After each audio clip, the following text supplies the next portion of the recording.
मशरिक़ी वस्ती की जंग का 37वां रोज़ अमरीका और इसराइल का तेहरान पर बड़ा हमला। अमरीकी चैनल फॉक्स न्यूज़ ने 50 से ज़ायद ईरानी फौजी अफसरान मारे जाने का दावा किया है। ईरानी शहर कोह गेलोया पर हमला हुआ है। बमबारी से 3 अफराद शहीद हो गए। तेहरान के बड़े नफ्सियाती अस्पताल पर बॉम्ब बरसाए गए।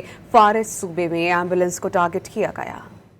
मशरिक़ वस्ती की जंग में मजीद शिद्दत आ गई। 37वें रोज अमरीका और इसराइल ने तेहरान पर बड़ा हमला किया। सदर ट्रंप ने ईरानी फौजी क़यादत को खत्म करने का दावा कर दिया। सोशल मीडिया प्लेटफॉर्म पर हमले की वीडियो भी जारी कर दी। अमरीकी चैनल फॉक्स न्यूज ने 50 से जायद ईरानी फौजी अफसरान मारे जाने का दावा किया। ईरानी शहर को गेलोविया पर भी हमला। बमबारी से 3 अफराद शहीद हो गए। तेहरान के बड़े नफ्सियाती अस्पताल पर भी बम बरसा दिए गए। जहनी अमराज का अस्पताल बुरी तरह मुतासिर हुआ। फारस सूबे में एम्बुलेंस को निशाना बनाया गया। ईरानी हिलाल अहमर के मुताबिक एम्बुलेंस पर रिलीफ ऑपरेशन पर जाते हुए बमबारी की गई। इलाके में अमरीकी और इसराइली तैयारे देखते ही रेस्क्यू एहलकार एम्बुलेंस से निकल गए, जिसके बाइस वो हमले में महफूज रहे। ताहम अब तक मजमूई तौर पर हिलाल अहमर के 4 एहलकार शहीद हो चुके हैं। जनूबी ईरान में 2 तिजारती बहरी जहाजों पर हमला किया गया, जिससे आग भड़क उठी। हमला सूबा हर्मजगान के शहर बंदर लिंगिया में एक डॉक पर हुआ। हमले के नतीजे में लगने वाली आग में एक शहरी जख्मी हुआ। रेस्क्यू टीमों और मेरी टाइम हुक्काम ने आग पर काबू पा लिया। ईरान के सरकारी मीडिया ने दावा किया है कि मुत्तहदा अरब अमारात ईरान के खिलाफ जारी जंग में शामिल हो गया है। ईरान के खिलाफ जंग में मुत्तहदा अरब अमारात की शमूलियत को साबित करने वाली 2 दस्तावेजात हासिल हुई हैं।